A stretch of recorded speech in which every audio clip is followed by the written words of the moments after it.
My dear Sadie, by the time you get this letter, you will have heard of the dreadful fire we have had here, and how the dear old rotunda is all burned down, and nothing is left standing but the walls, the front and back porches, and some blackened pillars.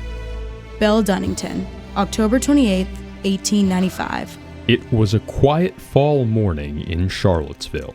A peaceful breeze rolled in from the Blue Ridge Mountains. Then, breaking the peace, the university bell clanged and clanged. It desperately yelled into the open air, and the sound reverbed throughout the grounds as if screaming, and everything was changed. Suddenly, the annex, an extension on the north side of the rotunda, was smoking. The wind picked up the scent and carried it throughout the grounds.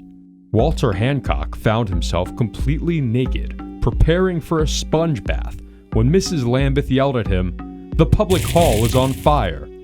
Around 10:30 a.m., flames burst out of the rear end of the annex.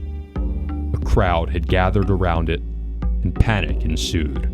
There was not enough water, the fire was spreading fast, and although telegrams were sent to Lynchburg and Richmond, their fire engines would not arrive in time.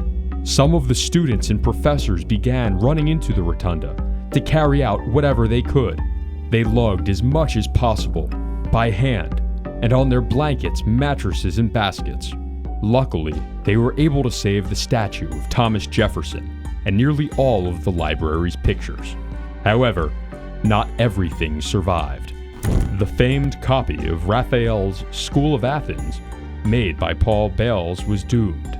The fire spread inward, and they were forced to abandon it to the growing flames. In a moment of desperation, mathematics professor William Holding Eccles decided the only option left to save the rotunda was to destroy the portico that connected it to the now ablaze annex. It was possible, he thought, with dynamite. There was tension in the air as he and his aides gathered the charges. Then, with 50 pounds of dynamite in his possession, he hurled it down onto the portico, exploding down below. Would Mr. Eccles save the rotunda? The answer was no. Then the flames spread faster than before. The blaze wrapped around the rotunda and began to swallow the building. A crowd gathered on the lawn, staring at the destruction of Mr. Jefferson's design. Built by the harsh toil and sweat of slaves, it had stood for 69 years as a monument to the University of Virginia. Now, it was blackened walls and lonely pillars. The lawn was a body without its head. Eventually, the Stanton Fire Company arrived and stopped the flames before they could reach the wings of the lawn. Nonetheless, the pain the rotunda had endured stared back onto grounds. Yet they persisted. Within a year, enough money was collected to restore the rotunda. More money was gathered to erect new buildings. They rebuilt, expanded, and the university followed suit. UVA has grown and grown since the fire, a vision persistent through time.